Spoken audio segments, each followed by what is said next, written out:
वो 30 अक्टूबर 1984 का ही दिन था। इंदिरा गांधी ओडिशा के भुवनेश्वर में रैली कर रही थी। तभी इंदिरा गांधी ने अपने पहले से तय स्पीच से कहती है कि मैं आज यहाँ हूँ, कल शायद यहाँ ना रहूँ। मुझे चिंता नहीं, मैं रहूँ या ना रहूँ। मेरा लंबा जीवन रहा है और मुझे इस बात का गर्व है कि मैंने अपना पूरा जीवन अपने लोगों की सेवा में बिताया है। मैं अपनी आखिरी सांस तक ऐसा करती रहूंगी और जब मैं मरूंगी तो मेरे खून का एक एक कतरा भारत को मजबूत करने में लगेगा। इसके 24 घंटे बाद 31 अक्टूबर 1984 के दिन शाम को खबर आती है कि देश की प्रधानमंत्री इंदिरा गांधी नहीं रही। इंदिरा गांधी के ही दो सिख गार्डों ने उनकी गोली मारकर हत्या कर दी। देश के लोग अवाक रह गए। कहा जाता है कि इंदिरा गांधी को अपनी मौत का अनुमान पहले से हो गया था। वो अपने डॉक्टर कृष्ण प्रसाद माथुर से अक्सर कहती थी कि किसी दुर्घटना में अचानक उनकी मौत हो जाएगी। उनकी यह बात सच भी साबित हुई। आइए सबसे पहले जान लेते हैं कि आखिर पूर्व प्रधानमंत्री इंदिरा गांधी की हत्या क्यों की गई, क्या वजह थी। बात 38 साल पुरानी है। पंजाब में सिख आतंकवाद अपने चरम पर था। इसका नेतृत्व जरनैल सिंह भिंडरावाले कर रहे थे, वो भी स्वर्ण मंदिर में बैठकर। 5 जून 1984 को उस वक्त की प्रधानमंत्री इंदिरा गांधी सिख आतंकवाद को खत्म करने के लिए ऑपरेशन ब्लू स्टार शुरू करने का आदेश देती है। ऑपरेशन में जरनैल सिंह भिंडरावाला सहित कई लोगों की मौत हो गई। ऑपरेशन में स्वर्ण मंदिर के कुछ हिस्सों को क्षति पहुंची। इससे सिख समुदाय में एक तबका इंदिरा गांधी से नाराज हो गया था। ऑपरेशन ब्लू स्टार के बाद से खुफिया ब्यूरो को लगातार इंदिरा गांधी की हत्या की साजिश रचे जाने के इनपुट मिल रहे थे। इसी के चलते रो के पूर्व प्रमुख RN काउ को PM का सुरक्षा सलाहकार बनाया गया। इसके बाद इंदिरा गांधी के सुरक्षा दस्ते से बेअंत सिंह जैसे सिख गार्डों को हटाकर दिल्ली पुलिस में वापस भेज दिया गया था। वरिष्ठ पत्रकार सागरिका घोष अपने एक article she handpicks him he shot her dad में लिखती है कि इंदिरा गांधी ने सोचा कि सिख गार्डों को हटाने से जनता के बीच उनकी सिख विरोधी छवि मजबूत होगी। इसके चलते उन्होंने दिल्ली पुलिस को अपने सिख गार्डों को बहाल करने का आदेश दिया, जिसमें बेअंत सिंह भी शामिल था। 31 अक्टूबर 1984 की सर्द सुबह में अच्छी धूप खिली हुई थी। इंदिरा गांधी के लिए यह काफ़ी बिजी शेड्यूल वाला दिन था। उन पर एक डॉक्यूमेंट्री बनाने पीटर उस्तिनोव आए हुए थे। दोपहर में पूर्व ब्रिटिश PM जेम्स कैलाहन के साथ मीटिंग तय थी। इसके बाद राजकुमारी एनी के साथ डिनर का प्रोग्राम था। 1966 में इंदिरा गांधी के प्रधानमंत्री बनने के बाद उनके डॉक्टर रहे कृष्ण प्रसाद माथुर कहते कि वे इंटरव्यू के लिए तैयार हो रही थी। ब्यूटिशियन ने उनका मेकअप करने में मशगूल थी। सुबह के 9 बजे थे।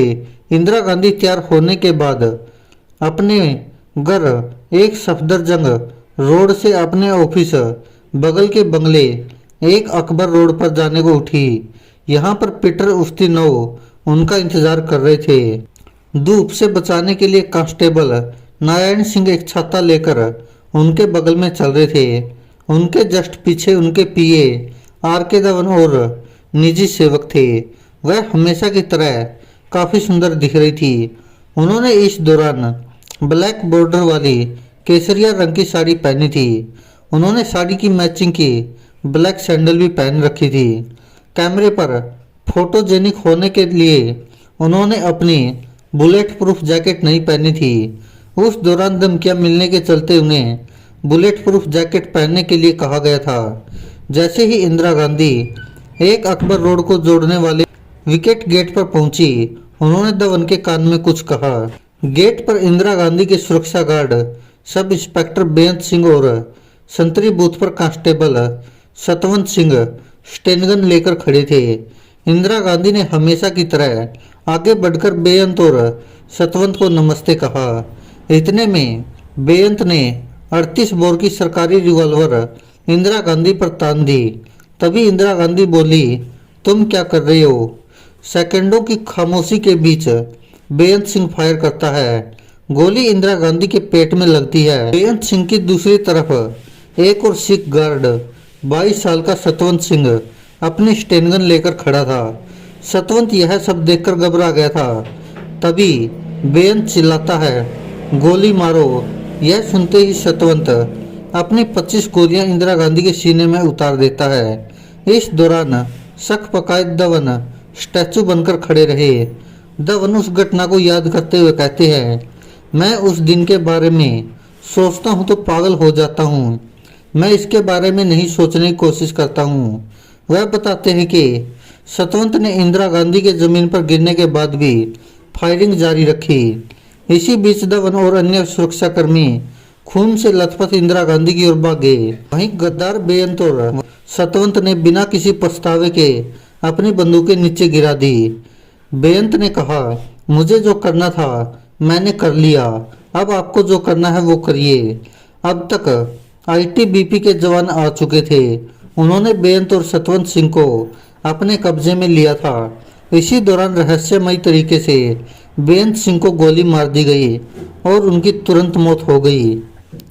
कुलदीप नैयर अपनी किताब एक जिंदगी काफ़ी नहीं है में लिखते हैं कि धवन ने एम्बुलेंस ड्राइवर को आवाज़ लगाई, लेकिन दूसरी तरफ से कोई आवाज़ नहीं आई। उन्होंने इधर उधर देखा, लेकिन कोई दिखाई नहीं दिया। प्रधानमंत्री के घर पर तैनात एम्बुलेंस का ड्राइवर उस समय चाय पीने के लिए बाहर गया था। अब धवन एम्बेसडर लाने के लिए कहते हैं। धवन और सुरक्षाकर्मी दिनेश भट्ट इंदिरा गांधी को एम्बेसडर की पिछली सीट पर लेटाते हैं। तभी सोनिया गांधी दौड़ते हुए आती है और चिल्लाती है, मम्मी, हे भगवान, मम्मी। सोनिया गांधी उस दिन को याद करते हुए कहती है, जब मैंने गोलियों की आवाज़ सुनी तो लगा कि ये दिवाली के बचे हुए पटाखों की है, लेकिन ये कुछ अलग था। मैं भागकर बाहर आई तो देखा उनका यानी कि इंदिरा गांधी का शरीर गोलियों से छलनी था। मेरी सास ऐसी अनहोनी के बारे में जानती थी। उन्होंने इस बारे में हमसे बात की थी। उन्होंने राहुल गांधी से भी बात की थी और कुछ खास निर्देश भी दिए थे। अम्बेसडर में सोनिया के साथ धवन और एक अन्य पुलिसकर्मी दिनेश भट्ट बैठते हैं। सोनिया पीछे की सीट पर बैठी है और इंदिरा गांधी के सिर को अपनी गोद में रखा था। इंदिरा गांधी को एम्स में ले जाया गया। ऑफिस टाइम होने के चलते सड़क पर ट्रैफिक काफ़ी ज़्यादा था। इससे एम्स में पहुंचने में समय लग रहा था। इस दौरान पूरे रास्ते कार में सन्नाटा छाया रहा। इंदिरा गांधी के शरीर से लगातार खून बह रहा था। इससे सोनिया गांधी का गाउन खून से भीग गया था। कार 9:30 बजे के आसपास एम्स पहुंचती है। ड्यूटी पर मौजूद जूनियर डॉक्टरों को एक झटके के साथ एहसास हुआ कि मरीज कौन है और गुलेरिया, एम्स कपूर और एस बालाराम जैसे टॉप सर्जन और डॉक्टर मिनटों में वहां पहुंच गए। इंदिरा गांधी का तुरंत ही एल्कोट्रोकार्डियोग्राम किया गया। इंदिरा गांधी के दिल में मामूली हरकत हो रही थी, वहीं नाड़ी में कोई धड़कन नहीं मिल रही थी। डॉक्टरों ने तुरंत खून बहने से रोकने की कोशिश की, बाहर से सपोर्ट दिया। सर्जनों ने उनके चेस्ट और पेट का ऑपरेशन किया। इस दौरान खून देने की अपील भी की गई। इसके बाद एम्स के बाहर खून देने वालों की भारी भीड़ उमड़ पड़ी। 88 बोतल और नेगेटिव खून चढ़ाया गया, लेकिन कुछ काम नहीं आया। कुलदीप नैयर अपनी किताब एक जिंदगी काफ़ी नई है में लिखते हैं, एम्स का वीआईपी विभाग बंद होने की वजह से वहां पर स्ट्रेचर नहीं था। उन्हें व्हील चेयर पर कैजुअलिटी विभाग में ले जाया गया। यहाँ पर डॉक्टरों की टीम तैयार थी। इस बीच इंदिरा गांधी की मौत हो चुकी थी। फिर भी उन्हें ऑपरेशन थिएटर में ले जाकर उनके दिल की धड़कन फिर से शुरू करने की कोशिश की गई।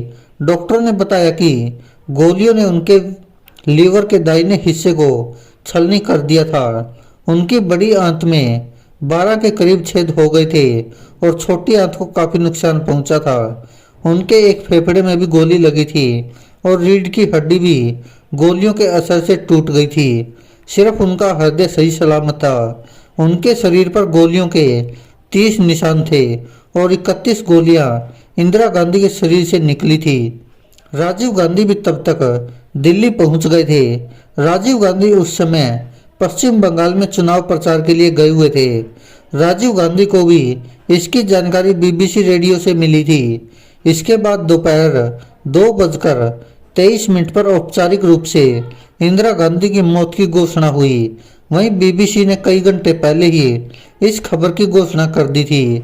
संवैधानिक मानदंडों के अनुसार जब एक प्रधानमंत्री की कार्यालय में किसी वजह से मौत हो जाती है तो दूसरे को तुरंत शपथ लेनी पड़ती है, नहीं तो सरकार का अस्तित्व समाप्त हो जाता है।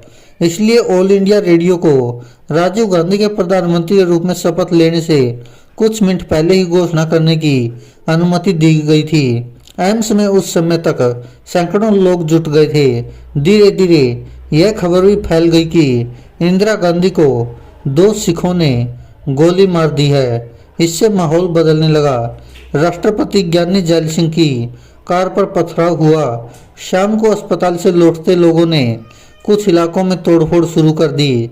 धीरे धीरे दिल्ली सिख दंगों की आग में झुलस गई थी। रात होते होते तो दिल्ली समेत देश के कई शहरों में सिख विरोधी दंगे भड़क गए। ऑपरेशन ब्लू स्टार के बाद खुफिया एजेंसियों को जानकारी मिली थी कि बेअंत सिंह की संदिग्ध लोगों से मुलाकात हो रही थी। इसके बाद इंदिरा गांधी के सुरक्षा सलाहकार RN काऊ की सलाह पर उसे दिल्ली पुलिस में वापस भेज दिया गया था। लेकिन कुछ दिनों बाद जब इंदिरा गांधी को यह पता चला तो उन्होंने कहा कि यदि मैं सिख गार्ड को प्रधानमंत्री की सुरक्षा से हटा दूंगी तो पूरे सिख समुदाय में इसका क्या संदेश जाएगा और इसका गलत असर होगा। इसके बाद बेअंत को फिर से उनकी सुरक्षा में लगा दिया गया। इसके बाद ये तय किया गया कि एक साथ 2 सिख सुरक्षा कर्मियों को इंदिरा गांधी की सुरक्षा ड्यूटी पर नहीं लगाया जाएगा। लेकिन 31 अक्टूबर के दिन सतवंत सिंह ने बहाना किया कि उसका पेट खराब है, इसलिए उसे टॉयलेट के नजदीक तैनात किया जाए। इस तरह बेअंत और सतवंत प्लान बनाकर एक साथ तैनात हुए और उन्होंने इंदिरा गांधी की हत्या कर ऑपरेशन ब्लू स्टार का बदला लिया। लेकिन उसके बाद से ही सिखों के प्रति देश में नफरत पैदा हो गई और उनको खालिस्तानी और आतंकवादी जैसे नाम दिए जाने लगे और लोग नफरत करने लगे। सब इंस्पेक्टर बेअंत सिंह 9 साल से इंदिरा गांधी की सुरक्षा में तैनात था। यहाँ तक कि हत्या करने से कुछ दिन पहले वह इंदिरा गांधी के साथ लंदन भी गया था। इंदिरा गांधी भी बेअंत को काफी मानती थी और सरदार जी कहती थी। लेकिन बेअंत सिंह ने इंदिरा गांधी के विश्वास को इस तरह से दुरुपयोग किया और उनकी हत्या कर दी। बताया जाता है कि बेअंत सिंह पर इंदिरा गांधी ने जो विश्वास किया था शायद उसी का खामियाजा भुगतना पड़ा, क्योंकि जिस तरह से बेअंत सिंह को उनकी सुरक्षा से हटा दिया गया था, लेकिन इंदिरा गांधी ने उन पर विश्वास करते हुए वापस अपनी सुरक्षा में बुलाया था, जिसका खामियाजा पूरे देश को भुगतना पड़ा था। दोस्तों, अगर आप ये वीडियो हमारे फेसबुक पेज पर देख रहे हैं तो यहाँ क्लिक करके फॉलो करें और साथ में इस बेल आइकन पर भी क्लिक करें। अगर दोस्तों आप ये हमारी वीडियो यूट्यूब चैनल पर देख रहे हैं तो कृपया करके इस लाल बटन पर क्लिक करके सब्सक्राइब करें और साथ में इस बेल आइकन पर भी क्लिक करें।